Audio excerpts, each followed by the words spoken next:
The clock ticking this morning, the deadline for an agreement just 9 days away. When I was in Iran last month, we found many Iranians open to more ties to the West. But how open is their government prepared to be when it comes to its nuclear program? ABC's Terry Moran now with the man who would monitor it.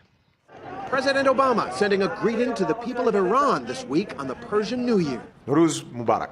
And urging them to pressure their leaders to reach a deal on their country's nuclear program. We have a chance to make progress that will benefit our countries and the world for many years to come. The linchpin of any deal is here in Vienna, in the laboratories of the International Atomic Energy Agency, the world's nuclear watchdog. It'll be their task to monitor Iran and assure the world that its programs are all peaceful. Do you think that Iran is working on a nuclear weapon?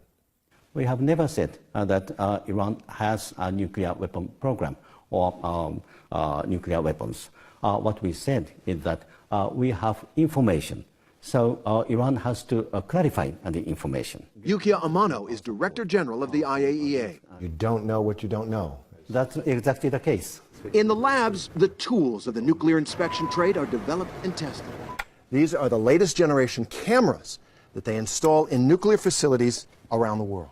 These underwater cameras, a bank of them here, they're in those cooling tanks, the spent fuel ponds, making sure that none of that nuclear material gets loose. For some facilities, the pictures are transmitted all the way back here to Vienna, where they are stored on servers, and every single image is reviewed and examined. But Amano says Iran must agree to tougher inspections, to the so-called additional protocol, granting IAEA inspectors sweeping new access to sites, to data, and to personnel. At any time, they may be asked to give access to the IAEA. If that happens, he says, there will be years of inspections before Iran could finally be cleared of all suspicion that it's working to build nuclear weapons.